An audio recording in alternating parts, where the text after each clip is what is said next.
Hey, I decided to go ahead and try and get through the rest of this before I go back to the house. I need to get this one done and taken care of. So this is my continuation story of Jean.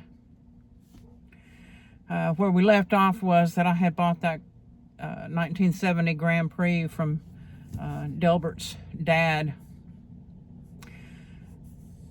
So it didn't take too long before Gene talked me back into coming back to him.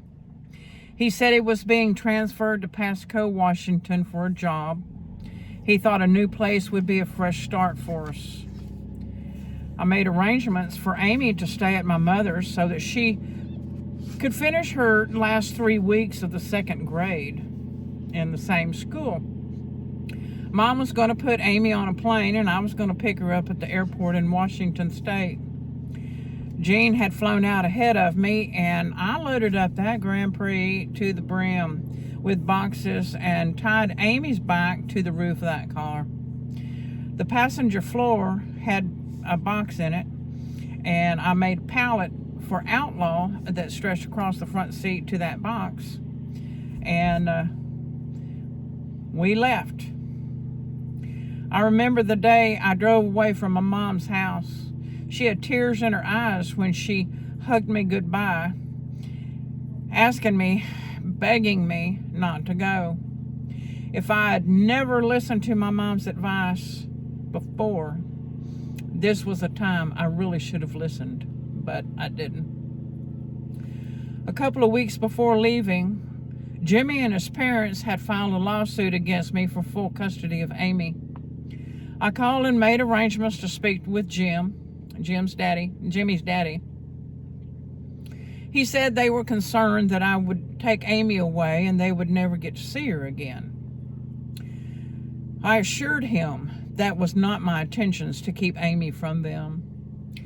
After we talked for a couple of hours, he agreed to drop the custody suit and we made plans for frequent visits. I was trusting Jim at his word. That was a big mistake on my part. Jean's parents lived in Marietta, Oklahoma, so when I left on that trip, my first stop was to Washington was at their house. I had a CB radio that Jean's dad was going to install for me.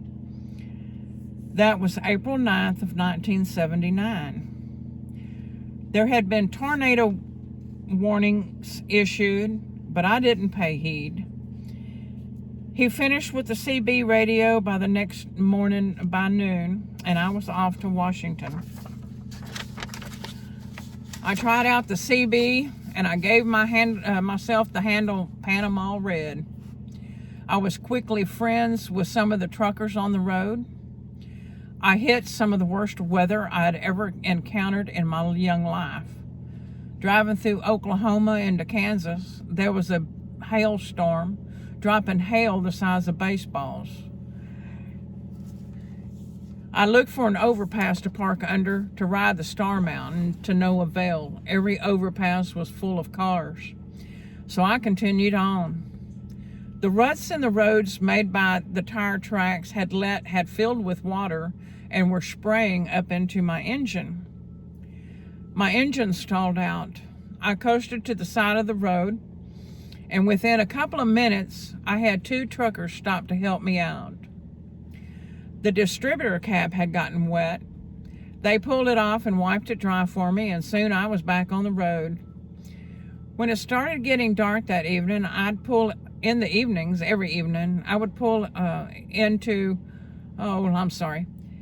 When it started to get dark that evening, I pulled into Salina, Kansas for the night. I got a cheap motel room and grabbed some dinner.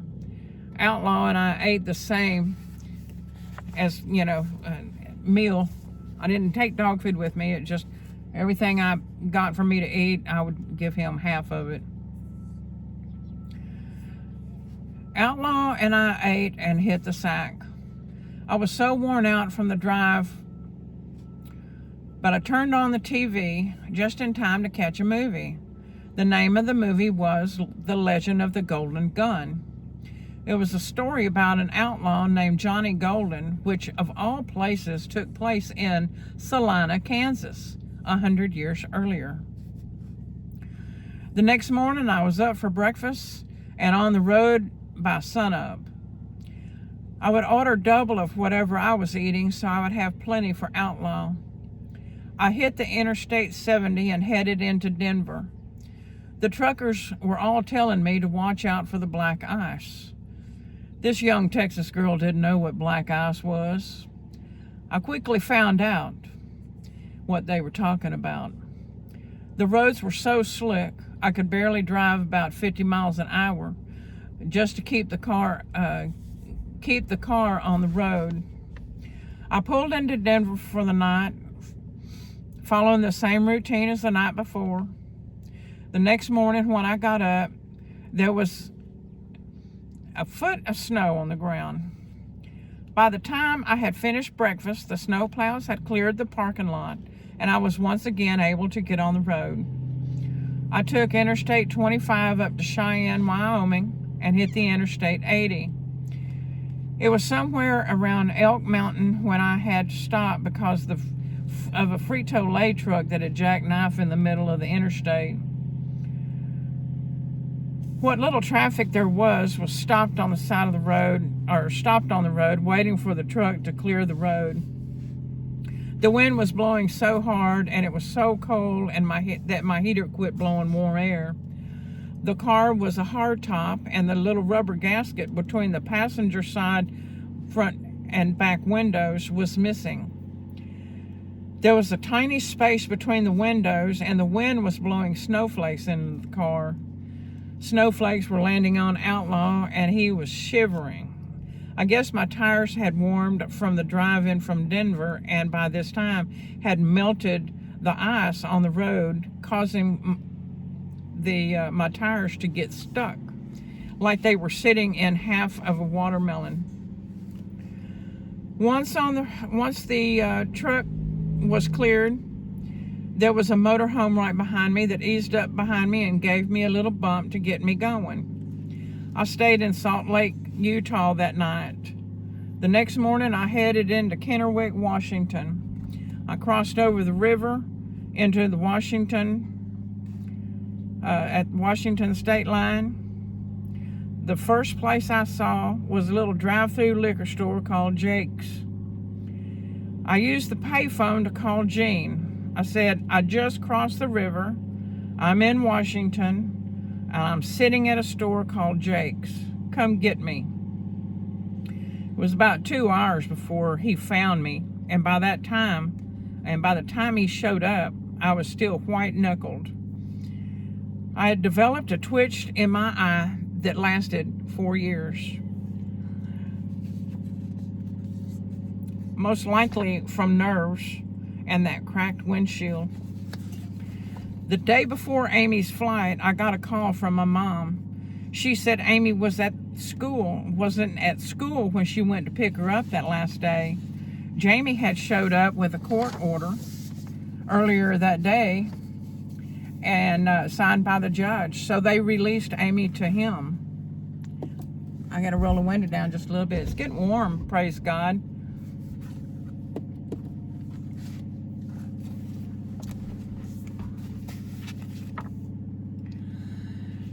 Well, I had barely unpacked at our new place in Washington, and I found myself having to pack up and head back to Texas. I knew in my gut the fight was on. After returning to Houston with very little money, I filed for an injunction, got it into the court, only to have the judge tell me that the custody suit had been before him as scheduled, and he granted full custody to Jimmy. He said that ignorance is no excuse of the law. You should have been in court when it was scheduled. The visitation read that I could visit with Amy when it was agreed upon between both parties, which meant that if Jimmy didn't agree to it, I didn't get to see Amy. And the visits were for only 1 hour at a time, and the visits had to be at Jimmy's house. Needless to say, Jimmy constantly denied any visits. I went to the University of Houston Law Department and acquired their help. They did it pro bono, but to no avail. Each time the judge denied the reversal, citing that ignorance is no excuse of the law. This happened 3 times. There were times when I would go 3 and 4 months without even getting to say so much as a phone conversation with my daughter. My mother, the lover of all children, would go with me to Jimmy's house and beg for just a few minutes with Amy. He always had that same gotcha look on his face, and he would say, "No, sorry, not now." On several occasions, my mom and I would walk around the outside of the house and knock on the walls, hollering, "Amy, this is your mother. I'm here. I love you, honey." Those were very hard times for me. I believe that they were just as hard as Amy as well. I know Jimmy poisoned her young mind against me. Later on, when she was about 15, she accused me of abandoning her. That broke my heart for her to think that I would just walk away from her. Thinking back on those days, I'm sure it was probably a good thing that Amy was in a secure environment and not privy to the goings-on with Gene on a daily basis. I'm not sure if it was love, fear, or just plain stupidity that kept me going back to him, but over and over, he proved to me in so many ways that I was a fool. There was a house on 20th and Cortland in the Heights. We all called it the big house. It was a big, beautiful Victorian home, 2.5 stories. A very old home. It was always full of parties. Lots of our friends at one time or another lived there. At one of those parties, there was a band playing up on the upstairs deck. I had come down to the landing in the middle of the staircase on my way downstairs to get another cocktail. There was a guy on his way up, and we met on that landing. I got a chill looking in his eyes, the kind of chill that makes the hair stand up on the back of your neck. He asked me if my name was Mary Elizabeth, and I said no, but that name seemed familiar to me. I asked him if his name was Kalen Wayne. He said no, but that name also meant something to him, even though he had never heard it before. Neither one of us gave it much thought, so I went for that drink, which was long overdue. Later that year, the house became available for rent, and Gene and I moved in. I've always had an affection for old homes, and this home was beautiful. It had beautiful wood trim that had been painted a lot over the years. I started to spend time trying to remove all the paint and restore the original state. I used paint remover, scrapers, a heat gun, and even a drill attachment available at that time to clean the wood. There was one spot of paint that just wouldn't release. Gene and I both worked on this spot. He was using the wire wheel attachment, and I was standing over his shoulder watching. The spot of paint all at once flew off, and I saw a bunch of little circles and sparks flying up when that little chip of paint came flying off.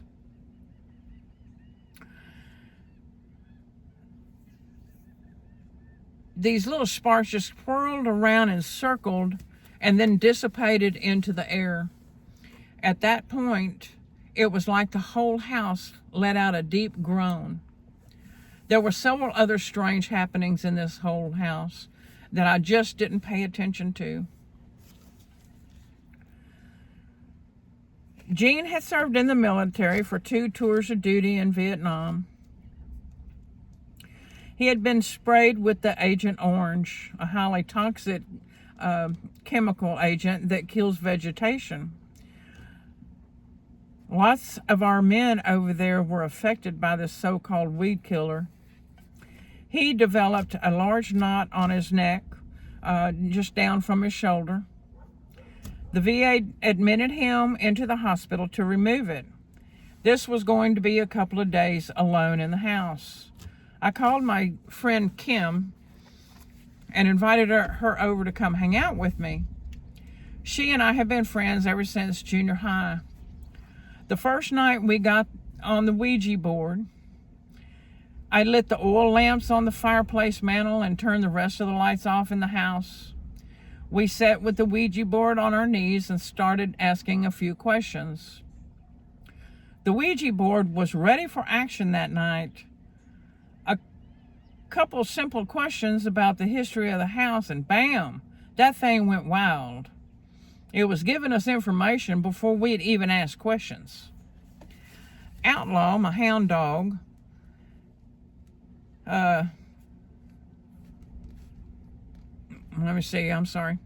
Outlaw, my hound dog, that came to my aid in the previous story, used to love to chase squirrels. He would go from one window to another and bark at the squirrels. But that night, he would run to the stairwell and look up and growl. Then he would run to the kitchen door and growl. Then to the downstairs bedroom. Each time he passed by me, he would put his nose under my wrist and lift my hand off of the board. Then back to growling at the stairs. This is what the Ouija board told us that night. The house was built in 1886 in LaGrange. It was later moved to the Heights. It was the home of Kaylin and Mary Elizabeth Wayne. Mary had a teenage daughter from a previous marriage. Mary Elizabeth one day walked into the house and found Kaylin and her daughter in bed together. Mary shot them both and then turned the gun on herself. They were all three buried in LaGrange. Now here's a little side note. A couple of years earlier, on a trip Kim and I took to go camping at Hamilton Pool up by Austin, we drove through LaGrange.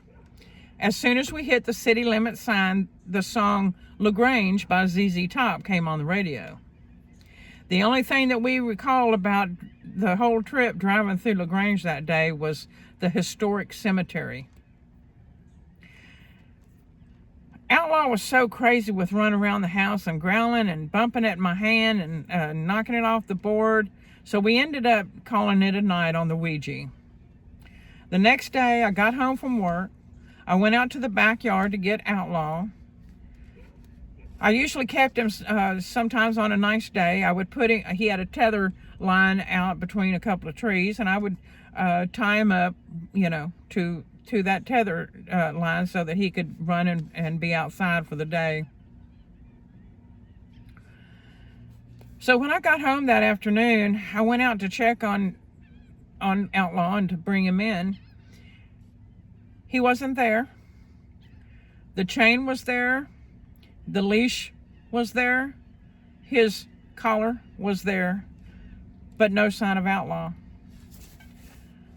I got on the phone with Kim and asked her to come over and get on the Ouija board and see if it would tell us where Outlaw was. She came over, and it was in the early evening, and we sat down with Ouija. I asked, "Where's Outlaw?" Instantly, the Ouija started spelling out on the board. It was almost faster than we could write these directions down. Outlaw was mad at a skunk running westbound and could be found at the 6400 block of West TC Jester. We jumped in the car and took off. We drove up 18th Street to TC Jester. I'm watching the street numbers and I'm watching for Outlaw. TC Jester ended at the 4600 block. Well, okay. We got back to the old Ouija board and tried again. Same thing, 6400 West TC Jester. I had a key map guide back then. We didn't have Google driving directions back then. We didn't have cell phones back then. And I don't know how we got along without our cell phones. Yeah, I do. It was a more restful, peaceful time, okay? So I got the key map, and I looked up to see where 6400 block of West DC Jester was. Sure enough, there it was. We jumped in the car and we followed the map and headed back out. We turned this way and that, trying to get where the map said that it was. But as soon as we got to the exact spot where 6400 block should be, it wasn't there. We see Outlaw running out of the bushes on the side of the road. Now keep in mind, this was probably 10 miles from the house at this point.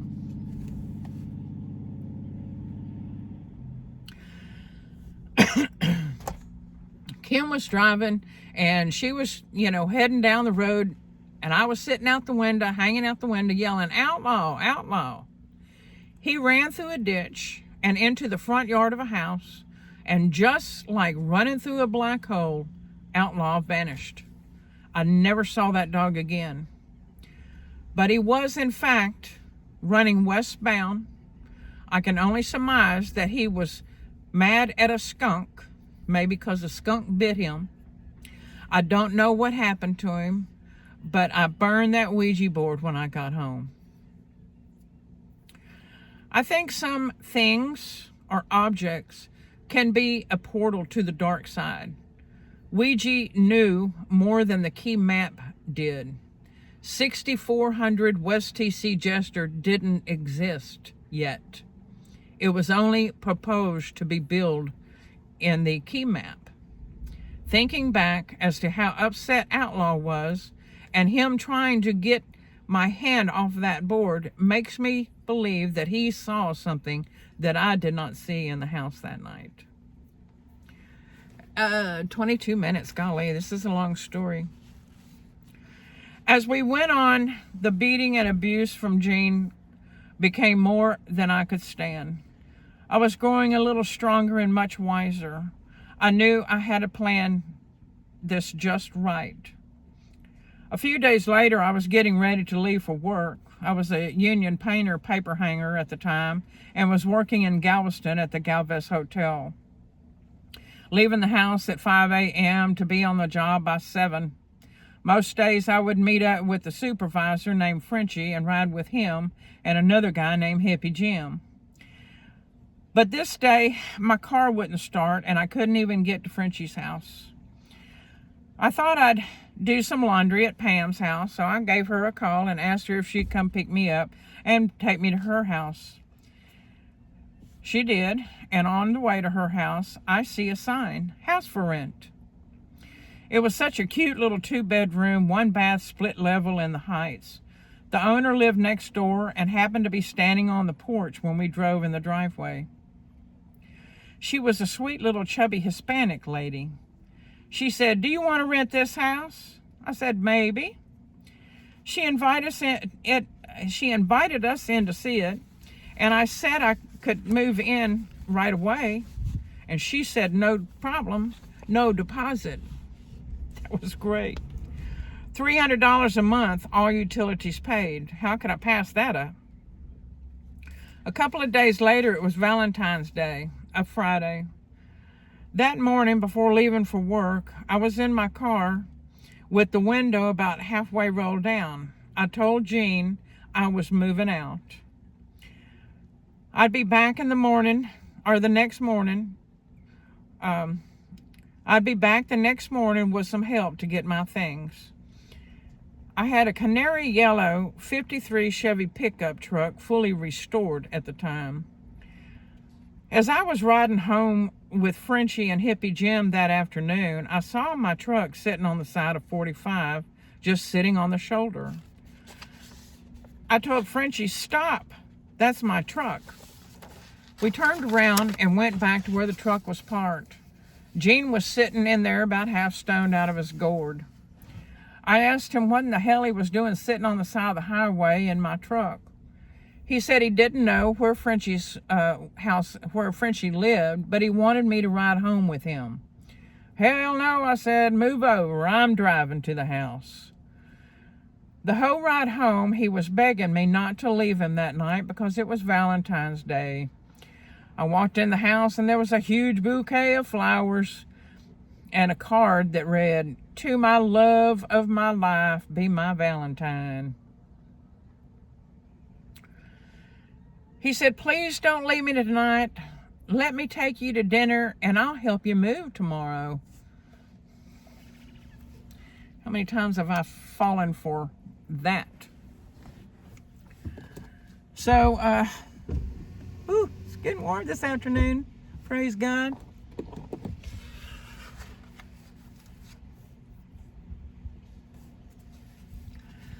So I went in and got cleaned up for dinner. Before we left the house, he said, "Look what I have, some quaays." Those are quaaludes. They're a downer, I guess, to get you really stoned. He pulled about 20 of them out of his pocket. I took one and wrapped it up in a paper towel for Frenchie. Frenchie had just told me that he would like to try a quaalude sometime. I put it in my pocket to give to him Saturday morning. He and Hippie Jim were coming to help me move. We got in the truck. I was driving. And I tell you, I've never had anything hit me so hard as that quay hit me that night.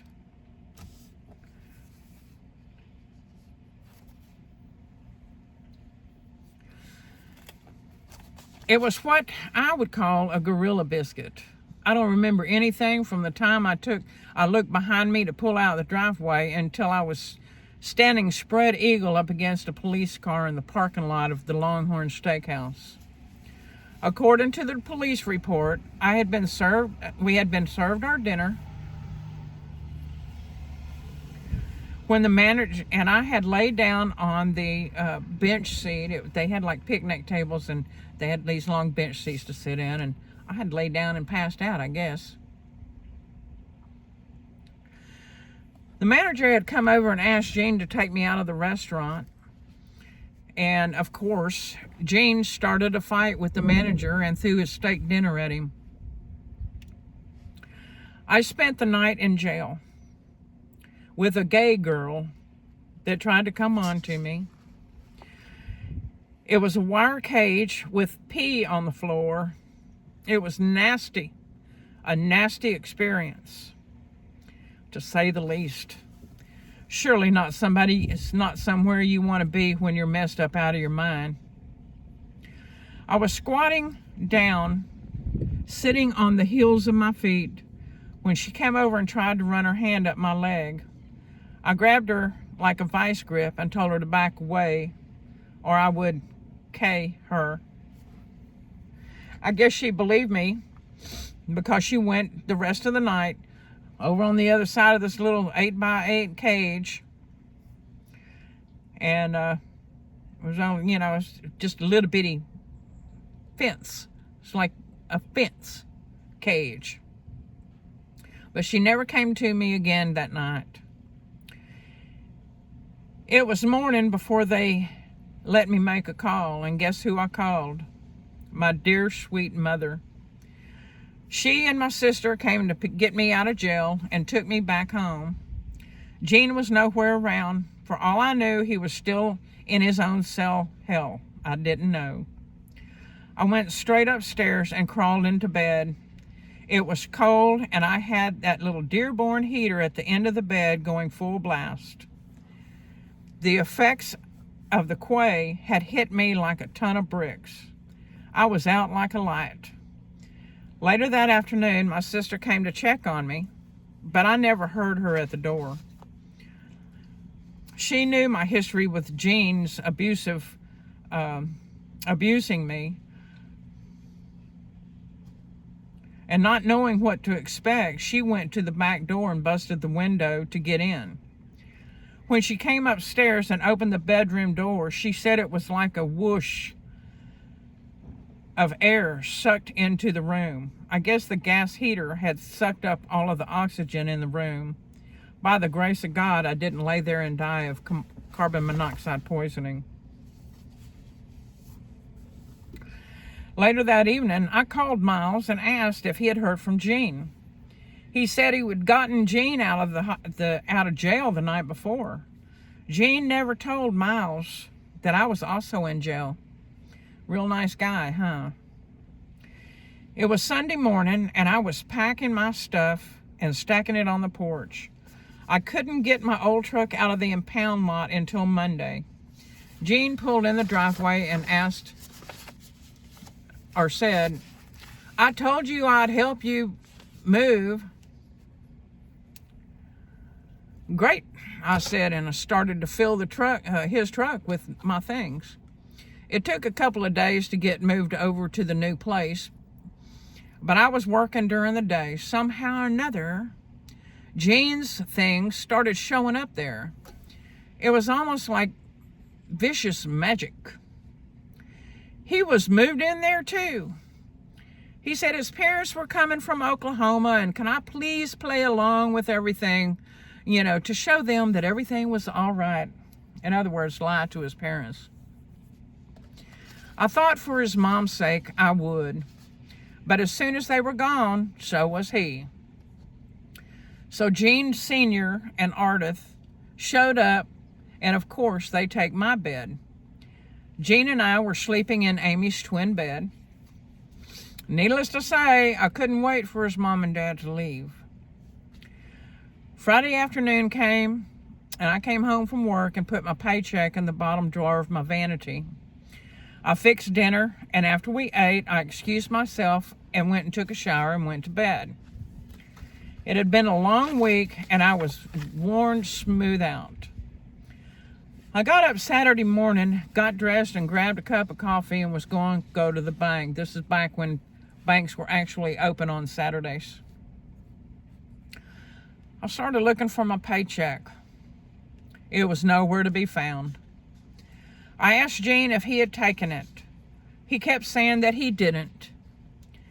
I know he had, but he just kept lying about it. Well, this started things to escalate between us, and they got pretty heated. His dad said, "Okay, no one's going anywhere until we find her check."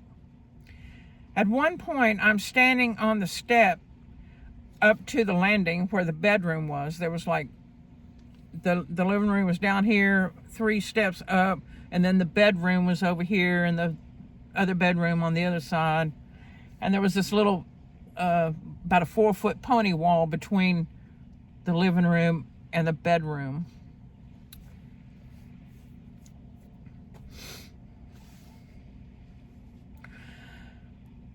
So,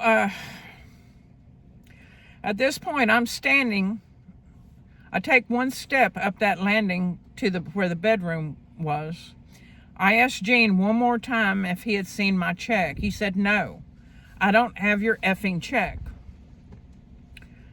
He saw my dad's military funeral flag sitting up on that half wall between the bedroom and the living room.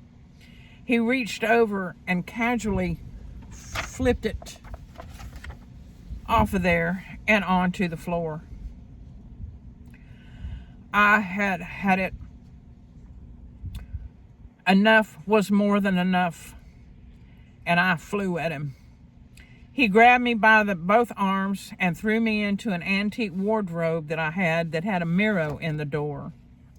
I saw myself coming towards that mirror.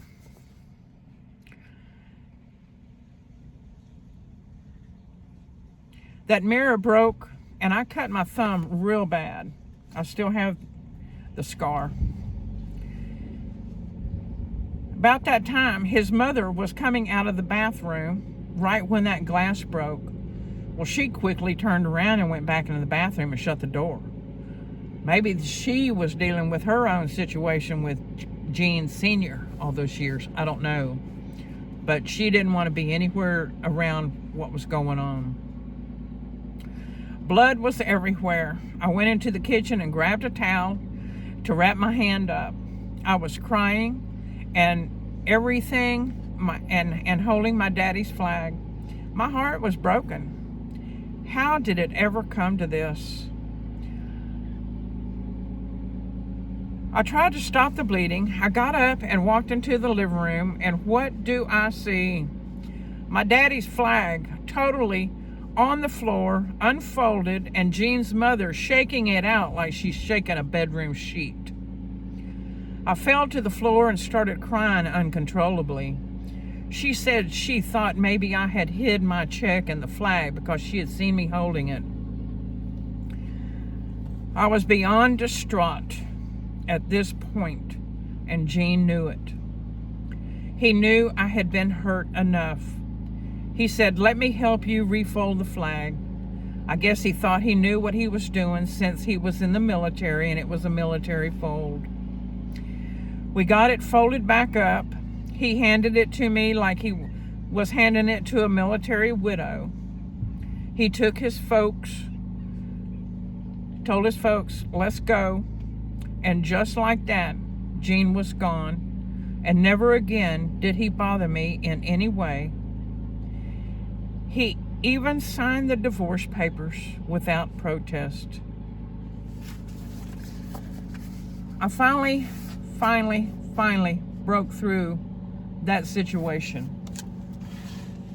That one there has taught me a lot. So I guess without these things that we go through in life, these are experiences apparently that God lets us go through because of the decisions we make. We don't always make the right decisions. Now, I don't know why I kept going back and back and back into that situation. I don't understand why. So if you know somebody that is in an abusive situation, an abusive relationship, don't question why they keep going back. It's either out of blind love or downright fear for their life. So, and I learned a long time ago to try not to judge people, for who they are, what they do. Life is tough on all of us. It's tough on all of us. But without these life stories, we would still be babies feeding on milk. It's these life stories that are the meat that we chew and have to find some way to digest. So that's my story about Gene. I know that he had something to do with Melissa's death. I know he did. I have gone back to the police department several times over the years, and even my sweet nephew, who was in the homicide division, trying to get justice for Melissa Broussard. But the case being so old and no DNA testing was done back then, and they just don't have inventory or their room with the evidence room. They don't keep all that stuff anymore, or whatever the case is. But I'm not afraid of Gene Copus anymore. I do believe he had something to do with her death. And that's something that he will kneel in front of his creator one day and have to give an account for. I've got more stories about that time in my life. They're kind of unimportant. I mean, we did go spend a weekend with Melissa's mother up at Lake Travis one time. Just some weird things that we went through. So I'm going to close this one out for a prayer. I had to come down here and finish the Gene Copus part of my life for you today. Get it over with. So I'm going to be dropping both of these videos. I know this one got a little long. It's almost 40 minutes. So I'm going to end it with a prayer. And it's going to be a short prayer. Just thank you, Lord, for these times and experiences that have taught us the way in which we do not want to go. Thank you for bringing these life lessons to us, Father God. Teach us and guide us where it is that we need to take these lessons with us that we may help someone else. And we give you all glory in Jesus' mighty name. Thanks again for watching. Please hit the like button, Subscribe if you're not subscribed, and leave me a comment on a praise report. I'd love to hear a praise report. So thanks again. Y'all have a good afternoon. It's hot in Texas, finally. Bye.